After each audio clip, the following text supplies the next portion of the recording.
हम सब आइ जे छियै पढ़ै ले जा रहल छियै महाकवि विद्यापति 5वां चैप्टर दुर्गानाथ झा श्री के किताब से। तो हम लोग जो है आज महाकवि विद्यापति पढ़ने जा रहे हैं दुर्गानाथ झा श्री के किताब से। अभी तक हम लोग क्या क्या पढ़ चुके हैं। जो पहला चैप्टर क्या था, जो मैथिली भाषा या मिथिला का क्षेत्र और बेसिक आइडिया मिथिला और मैथिली के बारे में। दूसरा चैप्टर क्या था हम लोग के लिए, लोक साहित्य था दूसरा। तीसरा चैप्टर क्या था, मैथिली का काल विभाजन, मैथिली साहित्य का काल विभाजन, मैथिली भाषा का नहीं मैथिली साहित्य का काल विभाजन था तीसरा चैप्टर। चौथा चैप्टर क्या था, प्राग विद्यापति साहित्य।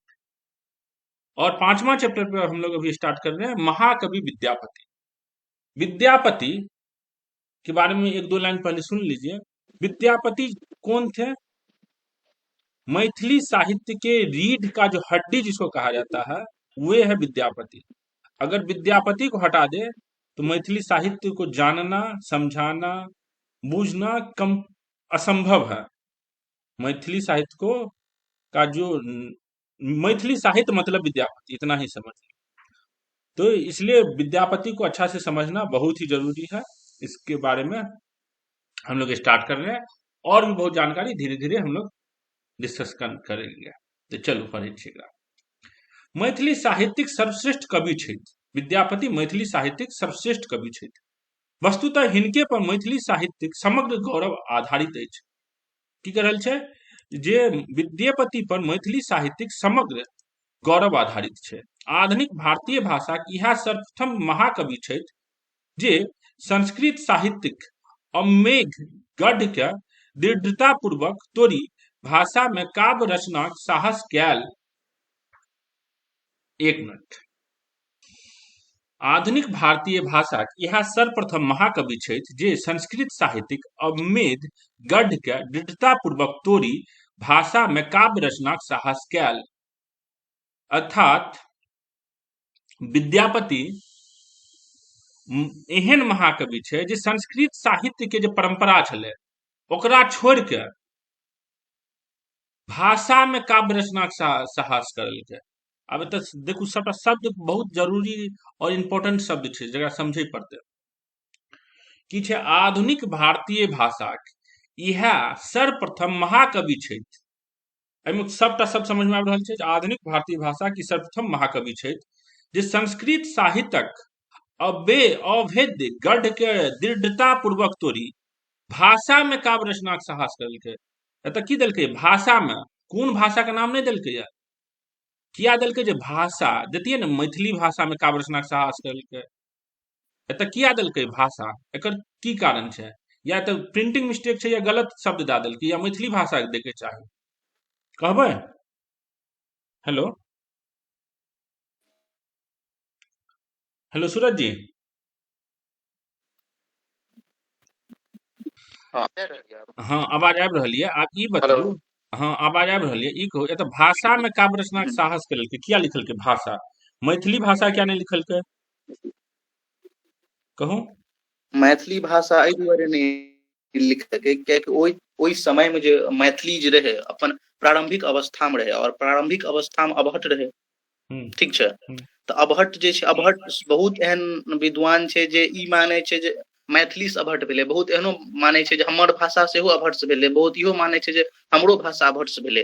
तैं ककर ककर भाषा के नाम एतऽ देतै। तैं दुआरे दुर्गानाथ श्री इएह दुआरे देलकै जे भाषा के ई सर्वप्रथम इएह महाकवि छथि हमरा अनुसार। हाँ देखू दूटा चीज मानल जाइ छै। एक संस्कृत के भाषा नहीं कहै छियै हमसब, संस्कृत देव भाषा होइ छै। और ई आम आदमी के भाषा नहीं मानल जाइ छै। भाषा के जखन हमसब जनरली यूज होइ छै साहित्य में, हाँ तो ओहिमे संस्कृत के हमसब नहीं लै छियै। संस्कृत एक अलगे भाषा, एक अलगे कैटेगरी छै। और जखन हम भाषा कहै छियै तऽ हिंदी, इंग्लिश, हिंदी, अंग्रेजी, मैथिली, भोजपुरी सब आबि जाइ छै। नहीं बात बुझलियै? जते आम आदमी के द्वारा जे बाजल भाषा छै ओकरा सिंपल भाषा के कैटेगरी में दै छियै। आ संस्कृत देववाणी छै। एतऽ ई अंतर समझे के कनी कोशिश करू। संस्कृत भाषा छै लेकिन आम आदमी के भाषा नहीं छै संस्कृत, कहियो नहीं रहलै। बात बुझलियै? संस्कृत के हाँ, एक अलग कैटेगरी मानल जाइ छै। उ भगवान के भाषा छै, ओकरा बाजे वाला भगवान तुल्य छै। ब्राह्मण के किया भगवान तुल्य माने लागल छलै? कियाकि संस्कृत बाजै छलै। हाँ, वो अपना आप के भगवान किया माने लागलै? कियाकि उ कहलकै हम तऽ संस्कृत बाजै छी, हमरा भगवान एहन अधिकार यऽ। बात बुझलियै? तो भाषा के मतलब होइ छै जन भाषा। तो महाकवि विद्यापति संस्कृत के भाषा के छोड़ के जन भाषा में काव्य रचना करे वाला रहले। और ई जे समय में जन भाषा में काव्य रचना करलकै, उ समय में विद्यापति खाली मैथिलीए टा के लिए स्टार्टिंग पॉइंट नहीं छै। बात बुझ रहल छियै? कियाकि विद्यापति के किया हिंदी वाला, बंगला वाला, उड़िया वाला, असमिया वाला सब विद्यापति के पकड़े छै? कियाकि अगर अहाँ बंगालियों के देखबै स्टार्टिंग पॉइंट पकड़ते विद्यापति से, कियाकि ओकरो लिए उएह भाषा छै।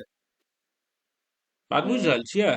जन भाषा, बंगाली जन भाषा ओते से स्टार्ट भए रहल छै, और हिंदियो ओते से स्टार्ट भए रहल छै, और मैथिलियो स्टार्ट भए रहल छै। तैं एतऽ भाषा देलकै यऽ, एतऽ मैथिली भाषा टा नहीं देलकै। हमरा लागैए क्लियर यऽ, आगू बढ़ू।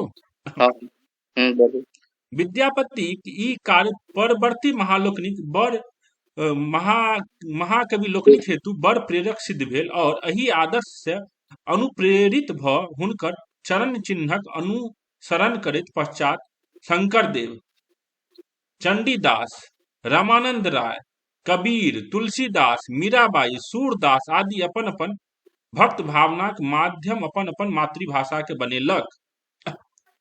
ई लाइन से पिछलका लाइन और क्लियर भए जात जे विद्यापति जना आम आदमी के भाषा के, उ अलग बात छै, उ आम आदमी के भाषा मैथिली भाषा छलै। विद्यापति ई साहस करलकै देववाणी के छोड़ के आम आदमी के भाषा में साहित्य के रचना करना। बात बुझलियै? जखन विद्यापति आम आदमी के भाषा में रचना करे लागले तो की भेलै? इहा से प्रेरित भए के दोसरो आदमी आम आदमी के भाषा में रचना करे लागले। जेना शंकरदेव कतऽ? असम में।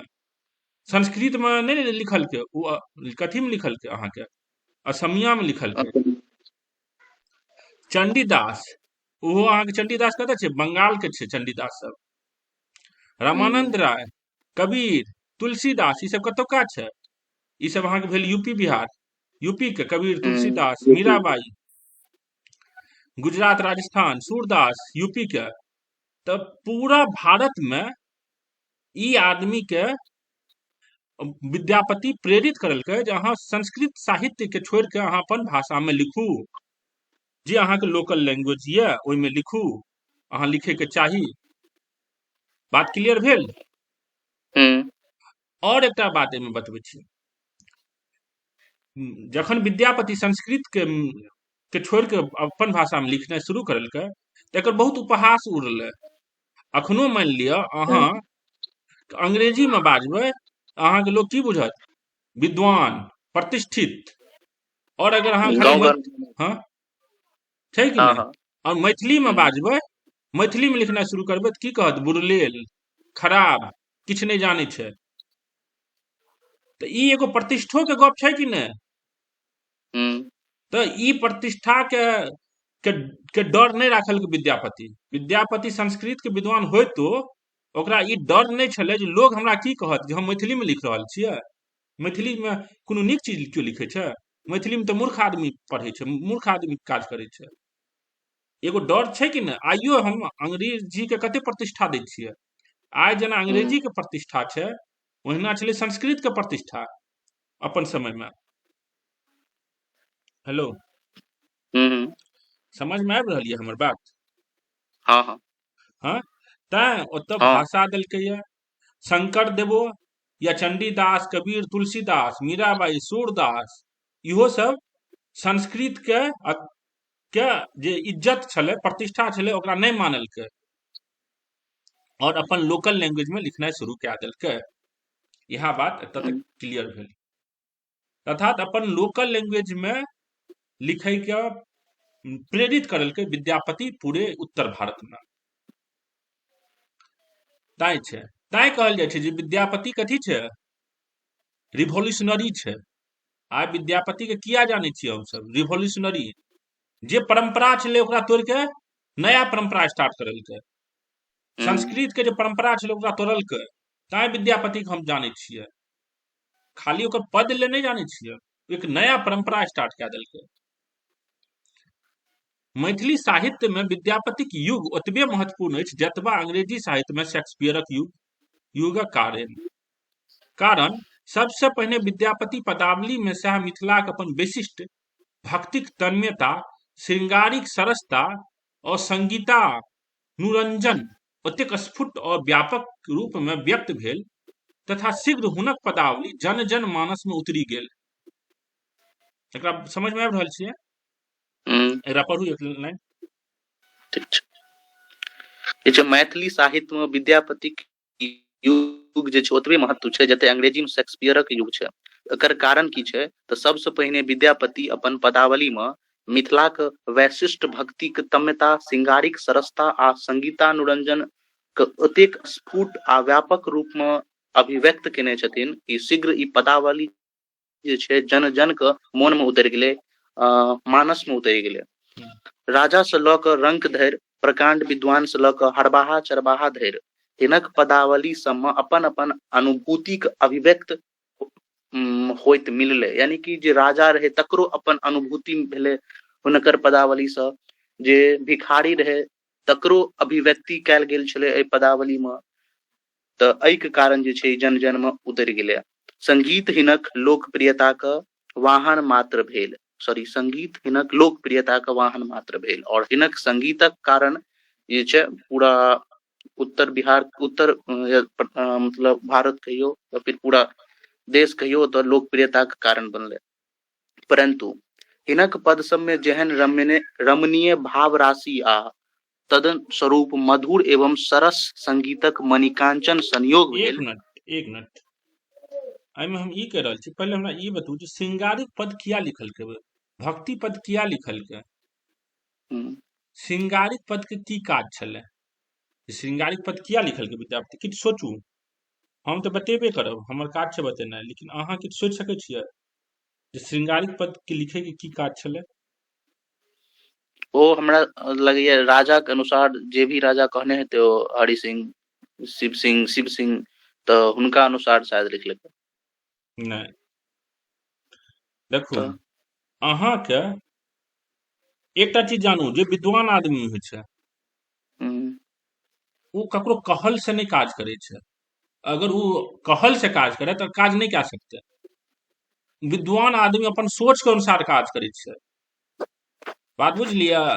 वो अहाँके अपन गुण ये। अखन हम अहाँके कहब जे अहाँ कुछ नीक चीज बाजू, अहाँ हमरा फोर्स नहीं कए सकै छी। हम अहाँके जे किछु समझाबै के कोशिश करै छी, ई हमर अपन ज्ञान छै तो हम बाजि रहल छी।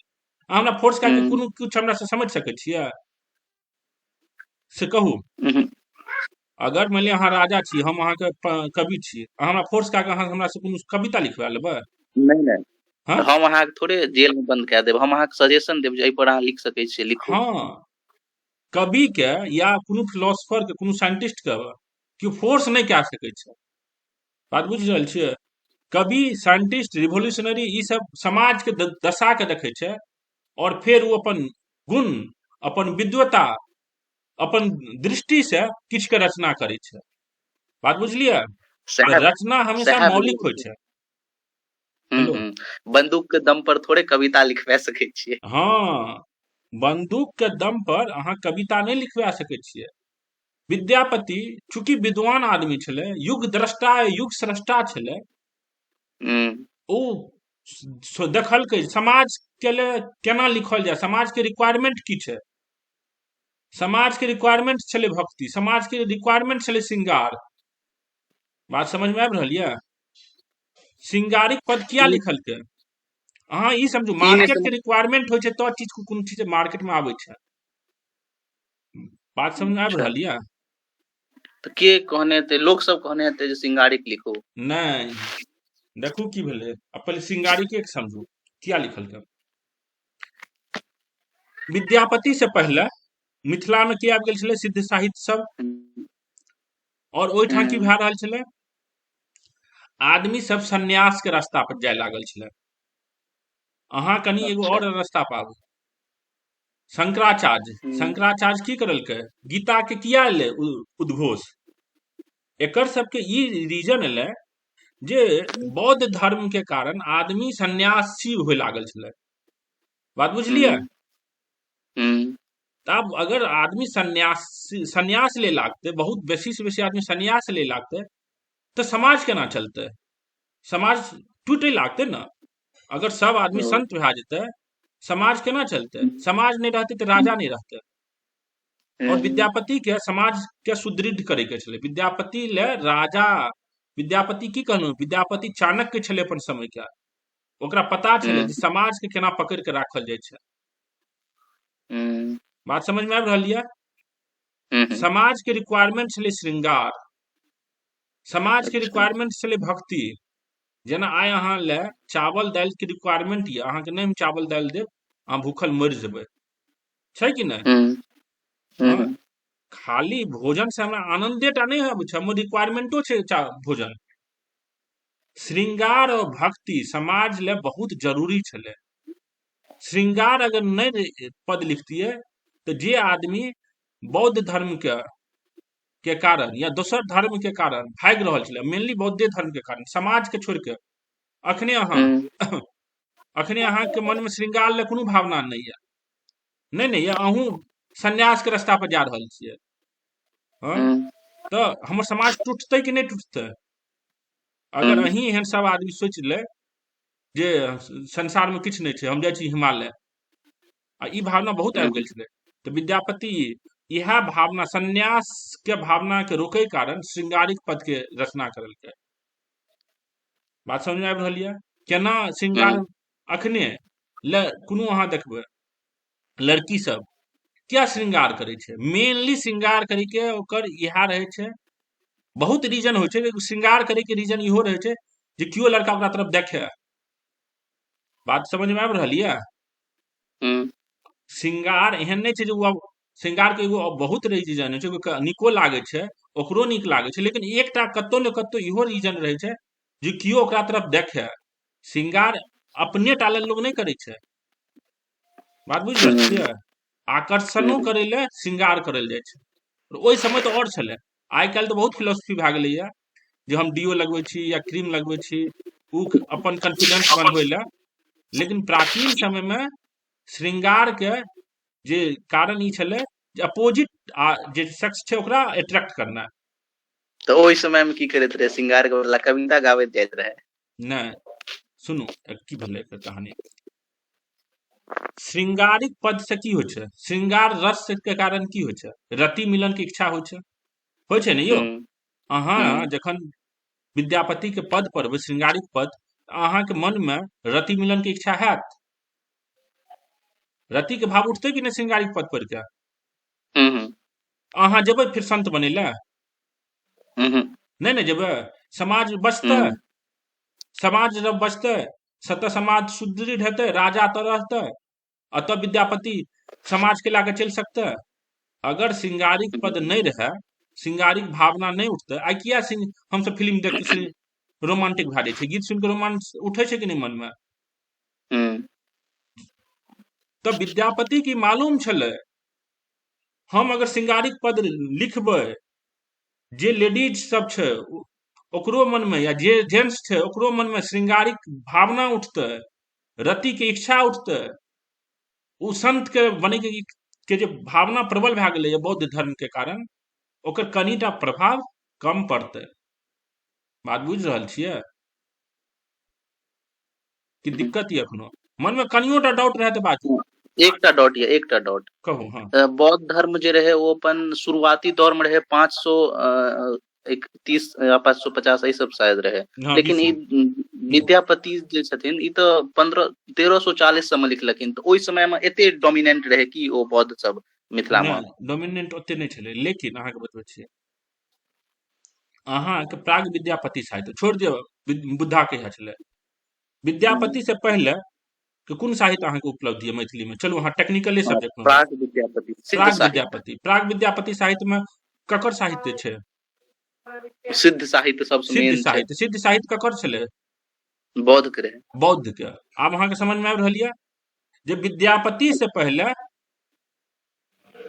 लेकिन विद्या बौद्ध सब जे रहे, हाँ, बौद्ध सब जे रहे, वो सब तो सिद्ध जे रहे, वो सब तो अपन रहस्यवादी दार्शनिक सोच के न लोक भाषा में कहैत रहे, वो तो कोनो एहन धार्मिक रहस्यवादी सोच तो नहीं कहैत रहे। ओकर मेन टारगेट इएह छलै जे बुद्ध धर्म के प्रचार प्रसार होय, चाहे ओकर हाँ, से सत्य किछु रहै। अल्टरनेटिव हेबे करतै। ओकर मूल उद्देश्य इएह छलै जे आदमी बुद्ध धर्म के ओर जाय। अच्छा।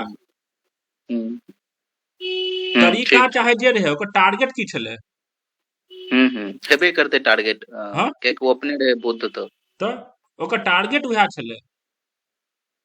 एगो इहो तऽ ठीक है, चलो। तैं श्रृंगार के छलै जे श्रृंगार पद के रचना करे के मेन कारण विद्यापति के हम्म इहो कहल जाइ छै जे समाज के सुदृढ़ करनाइ, समाज में हम्म गृहस्थ आश्रम के बढ़ावा देनाइ, समाज में जे वानप्रस्थ और संन्यास के जे भावना उठि रहल छलै ओकरा हम्म रोकनाइ। ई बात बुझलियै? ई हम्म भेल श्रृंगारिक पद के रचना के पाछू ओकर रीजन। श्रृंगारिक हम्म पद के रचना के पाछू खाली इहा टा रीजन नहीं छलै जे नीक लागे, समाज के सुदृढ़ करना श्रृंगारिक पद के। भक्ति पद के हम्म रचना करे के कारण की छलै? आब एकर कहू। अब सब मान लिअ सिंगारिये पद सुनि के सब जे अपन की कहे छै तऽ कनी मनी बैलेंस रहे के चाही ने समाज में, ओहि दुआरे नहीं शायद। नहीं नहीं नहीं, भक्ति पद के की रचना के कारण छलै? देखू, विद्यापति के अगर एक शब्द में समझल जाए जे विद्यापति के छलै, ओकर हम्म एकेटा अहाँ एक शब्द में कहि सकै छियै, विद्यापति के मिथिला से एते प्रेम छलै, ओकरा मन में एतनाटा छलै जे मिथिला के एकजुट करल जाय, मैथिल और मिथिला के एकजुट करल जाय, और एहि उद्देश्य ले ओकरा से जे भेलै से करलकै। बात बुझलियै? तो भक्ति पद किया लिखलकै? हाँ, अब भक्ति पद क्या लिखलकै सुनू, बात समझ लियै? अगर केओ पूछे जे विद्यापति के मेन टारगेट की छलै, जे हर हम्म मैथिल के एकजुट करना, एक रस्सी हम्म में बांधना, जे मैथिल एकजुट हेतै तो मिथिला अथी हेतै, की कहलहुँ, मजबूत हेतै, तो हम्म वो एक्सटर्नल जे अटैक हेतै ओकरा से बचतै। बात बुझ रहल छियै? हम्म तो विद्यापति के फिलॉसफी अलग छलै। आब भक्ति पद बतबै छी। विद्यापति लगभग में कहिया से छै? 1350 या 50। 1360 के आसपास। ओहि हम्म समय मुस्लिम आक्रमण होइ छलै, भए रहल छलै, हम्म दिल्ली तक तऽ पहुंचिए गेल छलै। हम्म आदमी सब मुस्लिम धर्म में कन्वर्ट होइ छलै, जे हम्म जे छलै शूद्र और दूटा कैटेगरी के जे आदमी यऽ, जकरा में शूद्र सैड। और वैश्य, वैश्य, बस। हाँ, हाँ बस।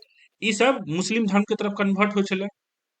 हम्म अब ई जे निचलका आदमी छलै या लेडीजो जकरा संस्कृत के पद नहीं समझ में आबै छलै, वेद पुराण नहीं समझ में आबै छलै, से इजिली चलि हम्म जेतियै मुस्लिम धर्म में। हम्म अगर मुस्लिम धर्म में चलि जेतियै तो मिथिला के जे एकजुटता के भावना छलै कमजोर हेतियै कि नहीं? अगर हम्म मिथिला में 5टा धर्म आबि जाए तो मिथिला कमजोर भए जेतै कि नहीं हेतै? हाँ, हेतै, हेबे करते। हेबे करतै। तैं विद्यापति की करलकै? मैथिली भाषा में, मैथिली भाषा में पद के रचना करलकै, महादेव के रचना, महादेव के विषय के पद के रचना करलकै, ताकि जे कमजोर आदमी छै, फिनेंशियली जे वीक आदमी छै, ओहो हम्म एहि मैथिल धर्म से जुड़ि सके। अगर ओकरा मैथिले में अहाँके भगवान भेट जेतै, समझ में आबे लागतै, तो वो इजिली मुस्लिम धर्म में कन्वर्ट नहीं हेतै। बात समझ में आबि हम्म रहल यऽ? हम्म हाँ, जे भक्ति पद के रचना के कारण ई छलै जे धार्मिक परिवर्तन के, इस्लामिक परिवर्तन जे भए रहल छलै, इस्लामीकरण जे भए रहल छै, ओकरा रोकल जाय। जे आदमी सुबह शाम हाँ कखन हरब हो दुख भोलानाथ और गंगा स्तुति करते, उ तुरंते इस्लाम में कन्वर्ट हेतै? कहू अहाँ। हम्म नहीं ने हेतै। अहाँके समझ में आबि रहल यऽ फिलोसफी क्या भक्ति पद के रचना भेलै? हाँ आबैया। हाँ किया श्रृंगारिक पद के रचना भेलै, किया संगीतानुरंजन भेलै, बतबू। किया कि अगर संगीत नहीं रहती है, बात समझू, तो जे लेडीज छै या आम आदमी छै ओकरा याद नहीं रहती है पद। अहाँ के गाना याद रहैया, अखियों से गोली मारे, हाँ सैया हमार रे, किया हमरा याद छै, परदेसी ओ परदेसी, वो संगीत में छै। पोयम याद जल्दी हो छै, अगर स्टोरी फॉर्मेट में देती है तो गांव घर के आदमी की याद रहती है। नहीं। कहू आइ विद्यापति के पद किया लेडीज के बेसी याद छै, कियाकि संगीत याद रखनाइ आसान होइ छै। एते क्लियर भए रहल ये फिलोसफी ऑफ विद्यापति के। क्लियर बहुत किछु भेल। हाँ विद्यापति के तैं हम कहलहुँ जे विद्यापति अपन समय से 1000 साल पहले देख रहल छलै, 1000 साल बाद देख रहल छलै। विद्यापति के मूल उद्देश्य छलै मैथिली के एगो नया या मिथिला के एक नया सुदृढ़ राष्ट्र के रूप में परिवर्तित करना है। लेकिन विद्यापति के ई सोच के आदमी दबा देलकै और विद्यापति के जस्ट एगो श्रृंगारिक कवि के रूप में स्थापित कऽ देलकै। बात बुझलियै। ओ माय गॉड फिल्म देखलियै ये? नहीं देखलियै, चलू कोनो गप नहीं। तो अहाँ के विद्यापति के खाली कवि के रूप में अहाँ देखबै तो जे मूर्ख आदमी सब छै, जे मैथिली और मिथिला के वैल्यू नहीं दै ले चाहे छै, से विद्यापति के खाली कवि के रूप में देखे ले चाहे छै। विद्यापति के चाणक्य के रूप में नहीं देखे ले चाहे छै। विद्यापति के राम मोहन राय के रूप में देखे ले नहीं चाहे छै। ई सब फिलोसफी छै, अहिना नहीं लिखल जाय छै भक्ति पद, श्रृंगारिक पद। आगू बढ़ू। ठीक। हाँ मैथिली साहित्य में विद्यापति युग ओतबे महत्वपूर्ण अछि जतबा अंग्रेजी साहित्य में शेक्सपियरक युग। कारण सबसे पहिने विद्यापति पदावली में सेहा मिथिलाक अपन वैशिष्ट भक्तिक तन्मयता, श्रृंगारिक सरसता, संगीतानुरंजन ओतेक स्फुट और व्यापक रूप में व्यक्त भेल और शीघ्र हिनक पदावली जन जन मानस में उतर गेल। बात बुझ रहल छियै?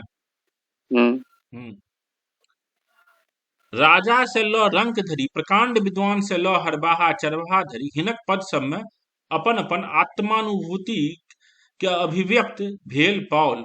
संगीत हिनक लोकप्रियता के वाहन मात्र भेल। बात बुझलियै? संगीत ओकर लोकप्रियता के वाहन भेलै। आगू पढ़ू एकरा। ठीक। परंतु हिनक पद सब में जेहन रमणीय भाव राशि आ तदनुरूप मधुर आ एवं सरस संगीतक मणिकांचन संयोग भेल, तकर विकास पूर्वहि सँ भऽ रहल छल। यानी कहै छथिन जे हिनकर पद सब में जे रमणीय भाव राशि और मधुर सरस संगीतक जे संयोग रहे, मणिकांचन संयोग, तकर विकास जे छै से तो पहिलेये से होइत रहैत रहे। न्यायदेव संगीतक बर्मज्ञ ज्ञाता छलाह, जे कि 1097 ईस्वी में रहथिन, विद्यापति से पहिले। हिनक समय में जे संगीतक प्रसार प्रारंभ भेल से हरि सिंह देव धरि आबैत आबैत पूर्णता के प्राप्त कऽ लेने छल। यानी कि न्यायदेव के समय में जे संगीत रहे ओ हरि सिंह देव के समय में आबैत आबैत पूर्णता के प्राप्त कऽ लेने छले। दोसर, लोकानुरंजन यानी कि लोक के प्रसन्न करे वाला पद सब। तो लोकानुरंजक हेतु कविता में संगीतक माध्यम बहुत दिन से प्रयुक्त होइत आबि रहल छल। सिद्ध लोकनि सेहो अपन दार्शनिक आ धार्मिक विचारधारा के मिथिला के जन समुदाय में पहुंचेबाक हेतु संगीतक आश्रय लेने छलाह। संगीतक आश्रय सिर्फ विद्यापति ने, ओइस पहिलेयो न्यायदेव, ओकर वह समय में सिद्ध लोकनि सब सेहो संगीतक आश्रय लेने रहे जन समुदाय में अपन धार्मिक आ दार्शनिक विचारधारा के पहुंचाबै के लेल। प्रोफेसर रमानाथ झा अपन प्रबंध संग्रह में विभिन्न तथ्यक आधार पर ई सिद्ध क देने छथि जे विद्यापति पूर्वक साहित्य ये सबटा उपलब्ध नहीं छै, गीतमय छल। यानी कि रमानाथ झा कहै छथिन जे विद्यापति से जे पहिलुका जते भी साहित्य छै सब गीतमय रहे। विद्यापति ओही परंपरा के और अधिक सुदृढ़ कऽ देल तथा हिनक प्रभावपन भेल मैथिलीक प्रायः संपूर्ण साहित्य गीतमय भाव विकसित भेल। और कहै छथिन जे विद्यापति जे छै ओहि परंपराक गीतमय जे परंपरा रहे प्राचीने से ओकरा और सुदृढ़ केलखिन और संपूर्ण मैथिली साहित्य के गीतमय कऽ देलखिन। आब एकरा पढ़ि लेलिए। आब एहिमे कहि की रहल छै जे परंतु हिनक पद सबमे जेहन रमणीय भाव राशि आ तदनुरूप मधुर आ सरस संगीतक मणि कांचन संयोग भेल तकर विकास पूर्वहि से भऽ रहल छल। अर्थात विद्यापति जी अपन पद में मधुर भाव लिखलकैया, सूक्ष्म भाव लिखलकैया और संगीत लय में लिखलकैया, एकर विकास पूर्व से भए रहल छलै। बात बुझ रहल छियै? कोनो भी साहित्य में एगो होइ छै भाव, एगो होइ छै ओकर कथी होइ छै साहित्य के, कहू साहित्य के शरीर कथी छै, साहित्य के आत्मा कथी छै?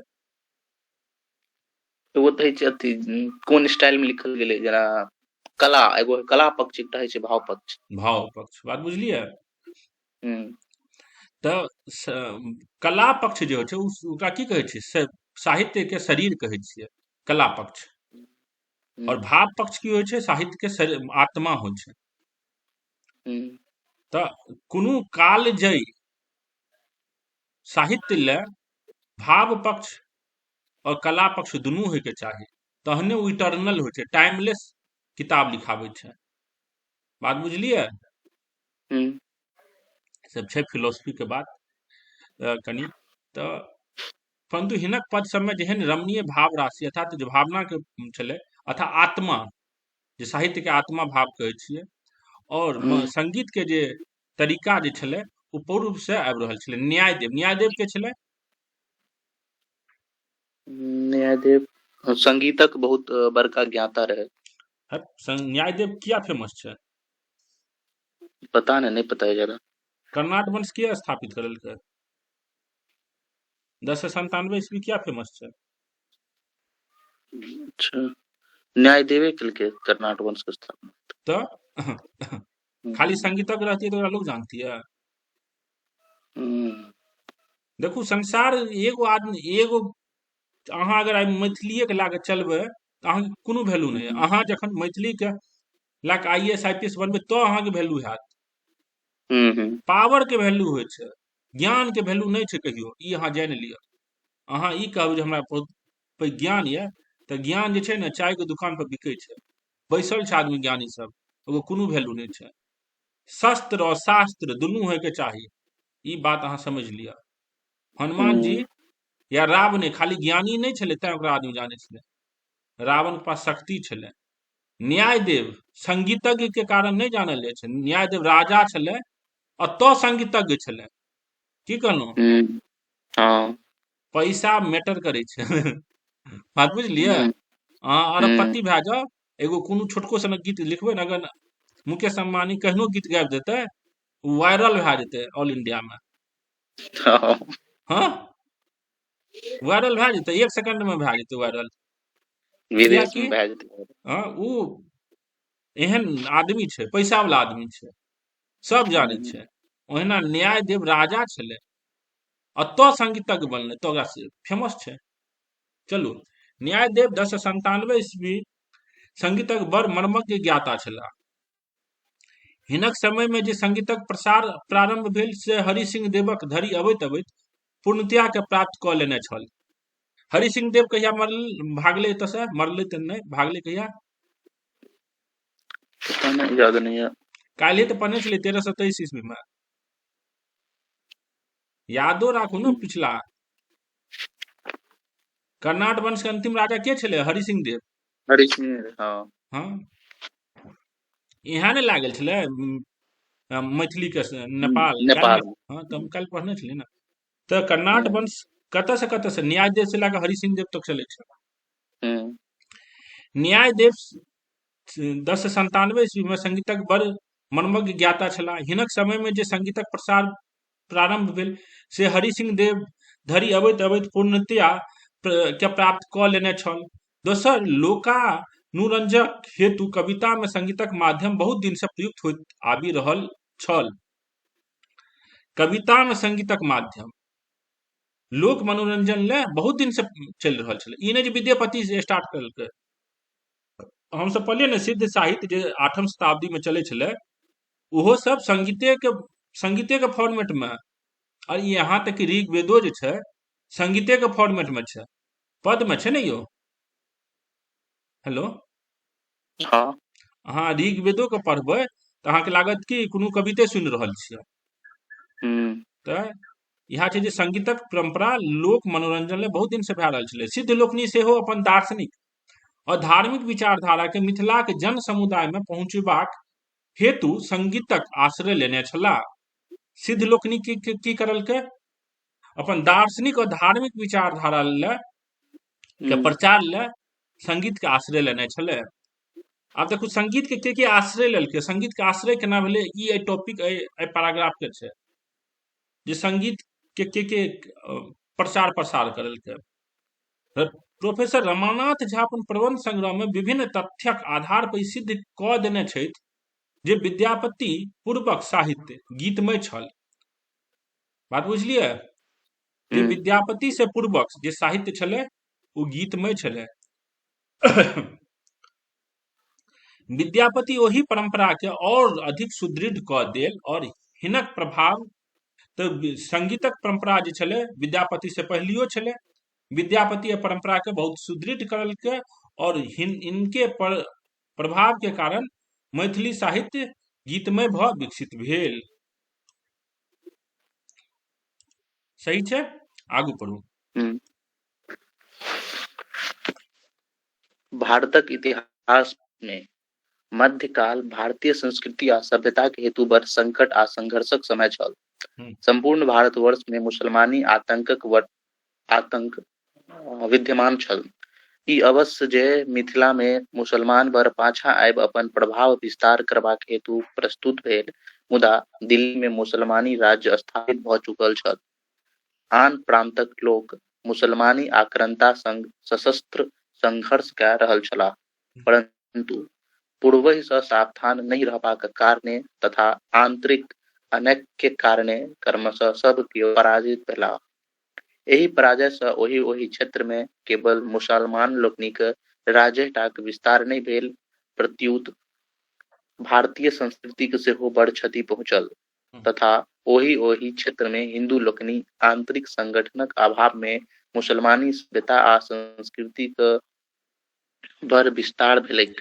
एही प्रकार प्रायः कोनो प्रांतक स्थानीय सभ्यता, संस्कृति तथा सामाजिक आचार विचार मूल रूप में नहीं रह पाओ।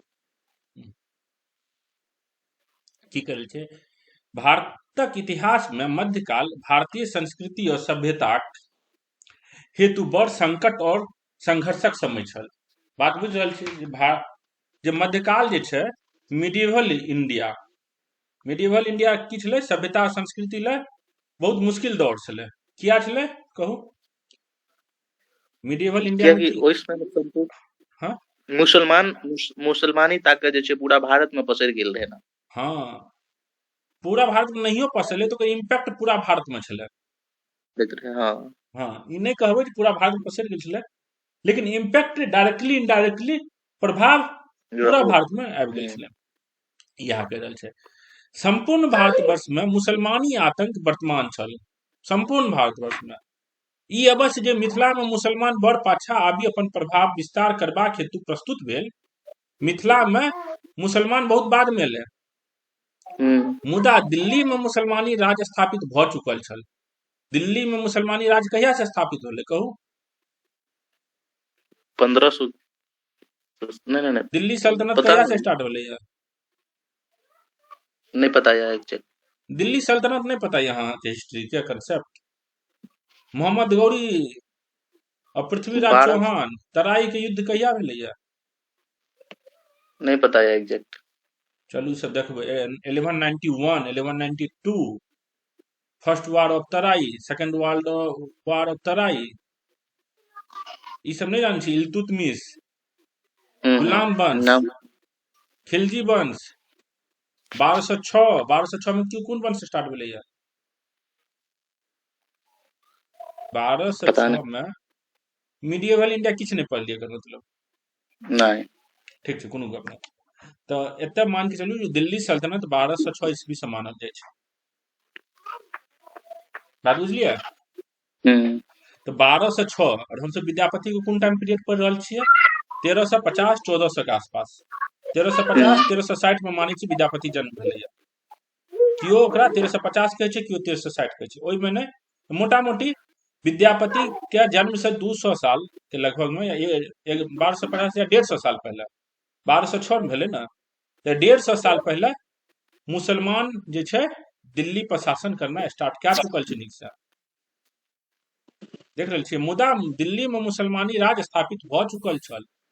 आन प्रांतक लोक मुसलमानी आक्रांताक संग सशस्त्र संघर्ष कऽ रहल छलाह, परंतु पूर्वहि से सावधान नहीं रहबाक कारणे एवं आंतरिक अनेक के कारणे क्रमशः सब केओ पराजित भेला।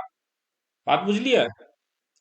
मुसलमान किया सब जगह इंडिया में जीत गेलै? कियाकि हम सब अपने में लड़ै छी, अखनो लड़ै छियै। बात बुझलियै? अखनो मिथिला में अहाँ के सबसे पैघ दुश्मन के? अहाँ के भाई। अहाँ के सबसे पैघ दुश्मन अहाँ के भाई। कियाकि अहाँ भाइये से न लड़बै, मोदी से जाके लड़बै? नहीं लड़बै। जे लग में रहतै तकरे से लड़ाई। हाँ तो अपन से अपना एठा इहा छै ने, जे लग में रहै छै ओकरे से लड़ै छै लोग। दोसर सभ्यता संस्कृति में ई नहीं छै, जे लग में रहै छै ओकरा से दोस्ती कए के। ब्रिटिश वाला कहियो अपना से लड़ेलकै? उ सब एकजुट भए के इंडिया से लड़लकै। जर्मनी वाला एकजुट भए के दोसर कंट्री से लड़लकै। लेकिन हम सब की छियै जे हम अहाँ के गला काटब? ई सब संस्कृति के असर छै, तें ने हम सब पछुआल छियै। आन प्रांतक लोक मुसलमानी आक्रांताक संग सशस्त्र संघर्ष कऽ रहल छलाह, परंतु पूर्वी से सावधान नहीं रहबाक कारणे तथा आंतरिक अनेक के कारणे क्रमशः सब कियो पराजित भेला। एही पराजय से ओही क्षेत्र में केवल मुसलमान लोकनिक राजहीटाक विस्तार नहीं भेल, परंतु भारतीय संस्कृतिक सेहो बड़ क्षति पहुँचल और ओही क्षेत्र में हिंदू लोकनिक आंतरिक संगठनक अभाव में मुसलमानी सभ्यता आ संस्कृतिक बड़ विस्तार भेलै। बात बुझलियै? तो मुसलमान केवल राजेटा नहीं बनलै कोनो जगह में जाके, मुसलमान अपन धर्मों के प्रचार करलकै। इहा कह रहल छै। एही प्रकार कोनो प्रांतक स्थानीय सभ्यता संस्कृति और सामाजिक आचार विचार अपन मूल रूप में नहीं रह पायल। तो मुसलमानी आक्रमण के कारण केवल मुसलमान राजेटा नहीं बनलै, ओतुका सभ्यता संस्कृति के बहुत प्रचार करलकै, ओकरा चेंज करलकै। मुदा मिथिलाक मनीषी लोकनि बड़ अग्रसोची छलाह, जे हम अहाँके समझेलहुँ ने एखन श्रृंगार पद सब वाला, उएह सबके एते से कंसेप्ट एलैया। नहीं बात बुझलियै? हम थोड़े विद्यापति से भेंट करे ले गेल छलियै दिमाग में घुस के। हम इहा पढ़लियै तो ने हमरा समझ में एलैया। हाँ? नहीं बात बुझलियै? हाँ हाँ बुझ गेलियै। आप अहूँ पढ़बै तऽ समझबै। मुदा मिथिलाक मनीषी लोकनि बड़ अग्रसोची छलाह।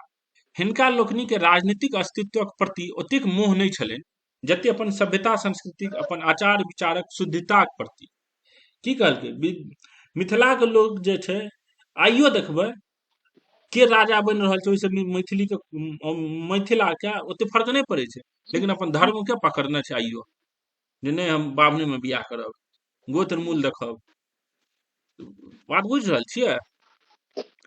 तो ई सब दिन रहलै जे एतुका आदमी राजनीति के ओते मोह नहीं छलै, लेकिन सभ्यता संस्कृति अपन आचार व्यवहार प्रति बहुत मोह छलै। तां भावी विपत्ति से रक्षा हेतु अपन सांस्कृतिक संगठन के पहिने से सुदृढ़ करे लागला। अपन सांस्कृतिक संगठन के पहले से सुदृढ़ करे लागले। आप केना करलकै सांस्कृतिक संगठन के सुदृढ़? अब आगू छै। तात्कालिक परिस्थिति के ध्यान में रखैत सामाजिक स्वरूप स्थिर होय लागल। कह नहीं पड़त जे एही प्रक्रिया में आचार विचारक जे परंपरागत धर्म और सभ्यता संस्कृति पर आधारित छल, पुनः निर्धारण भेल। एही दृष्टिए कर्नाट वंशीय अंतिम नरपति हरिसिंह देव द्वारा पंजीक व्यवस्था के बड़ ऐतिहासिक महत्व अछि। पंजी के व्यवस्था किया स्टार्ट भेलै कहू आप एते पढ़े के बाद? हेलो हाँ पंजी व्यवस्था किया स्टार्ट भेलै? ओ ये हमारे लिए सर नहीं नॉर्मल इतिहास जाने दुआरे पंजी के व्यवस्था किया स्टार्ट भेलै नॉर्मल इतिहास जाने कारण?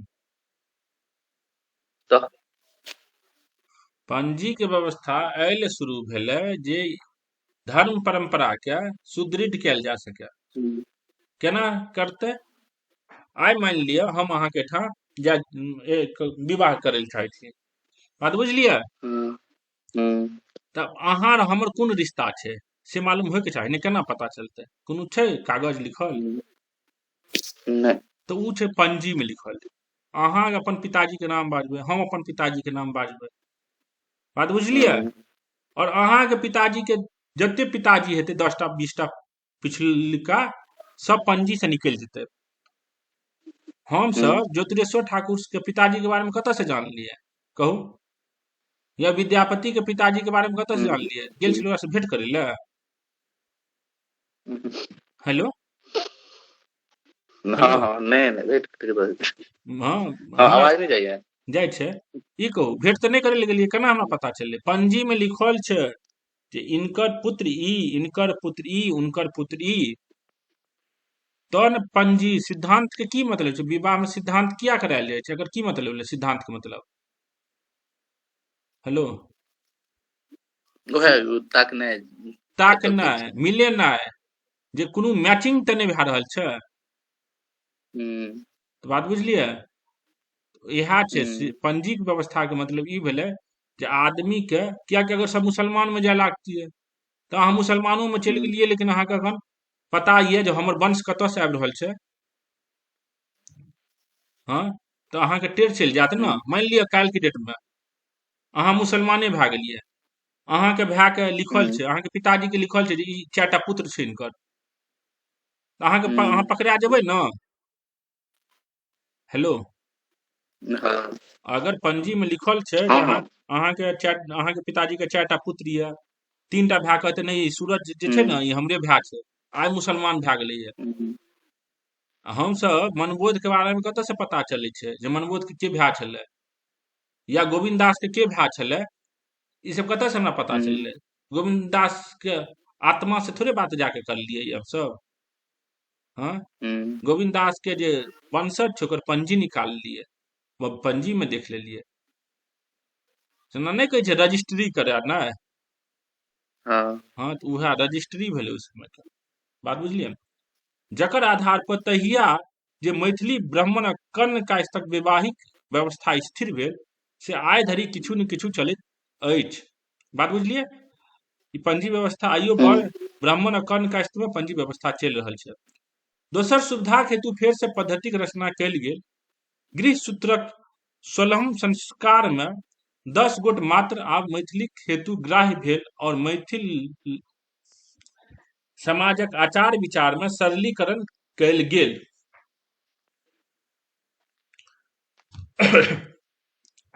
गृह सूत्रक 16म संस्कार में 10 गोट मात्र आब मैथिलीक हेतु ग्राह्य भेल और मैथिली समाजक आचार विचार में सरलीकरण कयल गेल। आब देखू मैथिली के समाज के आचार विचार के सरल करल गेलै। गृह सूत्र एकटा किताब छै जाहिमे लिखल छै, कथी लिखल छै जे केना आचार विचार करल जाय, जे विवाह के पद्धति केना होयके चाही, जनेऊ के पद्धति केना होयके चाही, होइ छै ने पाबनि त्योहार, हाँ ओकरा सबमे जे पहिले नियम कठोर छलै ओकरा आब सरल करलकै। एहि सामाजिक पुनर्संगठन में विद्यापति पूर्वज लोकनिक बड़ पैघ अवदान अछि। विद्यापति के पूर्वजो लोकनि, एकटा इहो बात जानि लिअ, विद्यापति जे विद्यापति बनलै ओहिमे ओकरेटा योगदान नहि छै, विद्यापति के पिताजी, पिताजी के पिताजी, ओकर पिताजी सब विद्वान छलै। विद्यापति जेना आइ हमसब की कहै छियै रविन्द्रनाथ टैगोर या शशि थरूर, एकर सबके अहाँ फैमिली बैकग्राउंड देखबै ने तऽ अहाँके पता चलत जे एकर फैमिली बैकग्राउंड सबटा विद्वान सबके फैमिली बैकग्राउंड छै। अहाँके बेटा अगर पैघ विद्वान बनैया तऽ ओकर पाछू अहूँ के कारण छै कि नहि? हेलो, अहाँ मूर्ख रहबै, अहाँ भैंस चरबैत रहबै, तऽ अहाँ जे सोचबै जे अहाँके बेटा विद्वान भए जाए, नहीं बनत। बनतै? हेलो, नहीं बनते। हाँ, अहाँ अगर भैंस चरेबै तऽ अहाँके बेटा जे छै ने, हाँ, विद्वान नहीं भए जाएत। तऽ विद्यापति अगर विद्यापति बनलै, ओकर पाछू की कारण छलै? ओकर पिताजी, ओकर पिताजी के पिताजी, ओकर पिताजी के पिताजी, 10टा पिताजी सब, सबटा विद्वान छलै, और सब राजा के ठकाज करै छलै। ई नहीं खाली किताबे पढ़ै छलै। बात बुझलियै ना? उ सब ऑफिसर छलै, विद्यापति ऑफिसर छलै। विद्यापति अपन समय के आईएएस ऑफिसर छलै। एतनेटा बात बुझू। हाँ, जे आईएएस ऑफिसर के जते वैल्यू छै, ओहने विद्यापति अपन समय के आईएएस ऑफिसर छलै। और ओकर घर के सब आदमी आईएएस ऑफिसर छलै। ओकर घर के सब आदमी आईएएस ऑफिसर छलै। राजा के साथ बैसे छलै, राजा के ज्ञान दै छलै, राजा के मनोरंजन करे छलै, दोसर आदमी के साथ डिप्लोमेसी में जाइ छलै। बात बुझलियै? विद्यापति मंत्रिमंडल में शामिल होइ छलै। कतौ कोनो प्रॉब्लम आबि गेलै तऽ विद्यापति जाइ छलै ओकर समझौता करबै लए। तकरा की कहबै? आईएएस ऑफिसर ने कहबै। ताहि कहलहुँ। एहि सामाजिक पुनर्संगठन में विद्यापतिक पूर्वज लोकनिक बड़ पैघ अवदान अछि। विशेषतः विद्यापतिक पिता गणपति ठाकुरक पितामह महावार्तिक नैबंधिक धीरेश्वर ठाकुरक अग्रज सांधी विग्रहक महावार्तिक नैबंधिक महामत्तक महामहोपाध्याय वृषेश्वर ठाकुरक आत्मज सप्तरत्नाकरक महामहोपाध्याय चंडेश्वर ठाकुरक। आब देखू, विद्यापति से चंडेश्वर ठाकुर, कते कते पिता में पिता आबि गेलै, एते याद रहत। लेकिन हाँ, देख रहल छियै कते पिता भए गेलै। विद्यापति के पिता गणपति ठाकुरक पितामह, अर्थात गणपति ठाकुर के दादा, तऽ विद्यापति के दादा के दादा।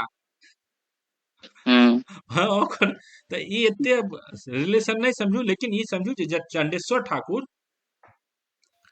जे छै उहो सप्तरत्नाकर किताब लिखलकै।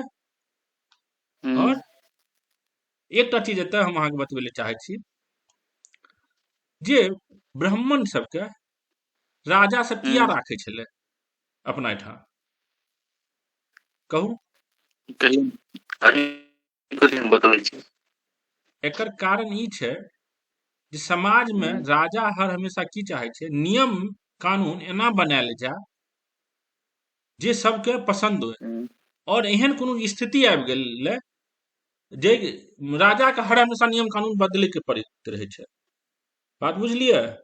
जेना अहाँके हम समझाबै छी कनि एकरा, एहि लाइन के। आइ हम चाहे छियै जे फार्मर्स एक्ट के बारे में चलि रहल छै ने एखन, अगर अखन सब विद्रोह कए रहल छै, लेकिन अगर जते विद्वान आदमी सब छै इंडिया के, सब सपोर्ट करे लागतै, तो आमो आदमी ओकरा सपोर्ट करे लागतै कि नहीं? कहू। तो कोनो चीज के सपोर्ट करे ले सबसे पहले विद्वान आदमी के, जे ओतुका राजा होइ छै, उ कहै छै अहाँ एकरा सपोर्ट करू। जखन विद्वान आदमी सपोर्ट करे लागे छै, जे फेमस आदमी सब छै सपोर्ट करे लागे छै, तऽ आमो आदमी ओकरा सपोर्ट करे लागे छै। बात बुझलियै? तैं बहुत स्थिति भेलैया, जेना अहाँ देखबै विद्यापति जे छै जखन शिव सिंह जे बनलै खंडेल वाला वंश के, या ओकर बादो जखन विद्यापति बूढ़ो भए जाइ छै, ओ एहन एहन किताब लिखे छै, ओहि किताब में जे नियम कानून दै छै, ओकर नियम कानून के पाछू इहा रीजन रहे छै जे ओहि एहन नियम कानून दी जे राजा, ओतुका राजा ओ नियम के बढ़ावा देले चाहे छै। लेकिन राजा कोनो नियम के बढ़ावा नहीं दे सके छै जा तक कोनो विद्वान आदमी ओकरा सपोर्ट नहीं करे। अहाँ बात बुझ रहल छियै? अहाँ एगो चीज पढ़बै वर्ल्ड हिस्ट्री में, इंडस्ट्रियल रिवॉल्यूशन। इंडस्ट्रियल रिवॉल्यूशन तखन एलै जखन पहले इंटेलेक्चुअल रिवॉल्यूशन एलै। पहले सोच में परिवर्तन आबै छै, और तो समाज में परिवर्तन आबै छै। आइ मान लिअ हम मिथिला में बड़का फैक्ट्री लगबै ले चाहे छियै, उ बड़का फैक्ट्री ता तक नहीं लाग सके छै जखन तक कि मिथिला के सब आदमी के एगो नीक बुद्धि नहीं आवे, हाँ एक जुटता नहीं आवे। बात बुझलिए? अहाँ के घर में अगर अहाँ चाहे छी सुख शांति आने ले, तो अहाँ के घर में सबसे पहले आपसी मेल, मन में शांति आवे के चाहिए, तहने लक्ष्मी आयत। बात बुझलिए? ई सब बड़का बड़का फिलोसफी छै, जे पहले अहाँ के विद्वान सपोर्ट करत, तहने आम आदमी सपोर्ट करत। आ एक बेर विद्वान सपोर्ट करे लागल, आम आदमी ज्यादा फिर नहीं सोचे छै। तो ई सब छै कहानी। तो इहा चंदेश्वर ठाकुर एहने विद्वान छले, जे काज चंदेश्वर ठाकुर करलकै, ककरा ले? कर्नाट वंश में राजा के सपोर्ट करलकै। ओहिना विद्यापति खंडेलवाला वंश में राजा के सपोर्ट करलकै। एहन एहन नियम कानून लिखलकै जैसे कि राजा की स्थिति सुदृढ़ हो। एहन एहन गीत लिखलकै जैसे कि राजा के स्थिति सुदृढ़ हो, समाज के स्थिति सुदृढ़ हो। बात बुझ रहल छियै? ब्यूरोक्रेट के काज की होइ छै? समाज के बचेनाइ, राजा के बचेनाइ, किंग के बचेनाइ, गवर्नमेंट के बचेनाइ। ब्यूरोक्रेट कखनो की काज छै? ब्यूरोक्रेट के मेन काज छै समाज के सुदृढ़ करनाइ। ब्यूरोक्रेट के काज ई नहीं छै जे पैसा ला के घर चावल दाल खेनाइ। ब्यूरोक्रेट आईएएस ऑफिसर के मेन काज की छै कहू? एहन नियम कानून बने जैसे समाज आगू आवे वाला 50 साल 100 साल सुदृढ़ बने, से आईएएस ऑफिसर के मेन काज छै। एहन सलाह देना मोदी के या जे गवर्नमेंट में छै, जैसे आगू आवे वाला 500 साल 600 साल मजबूत बने, समाज के सुदृढ़ता प्रदान करे छै एगो ब्यूरोक्रेट। आम आदमी हमरा तो अहाँ थोड़े जाइ छियै मोदी के समझाबै ले, जाइ छियै कहू? तैं ब्यूरोक्रेट के ई काज छै। विद्यापति ब्यूरोक्रेट छलै, चंदेश्वर ठाकुर ओकर वंशज ब्यूरोक्रेट छलै। आगू बढ़ू, आप छोड़ दो डिस्कस।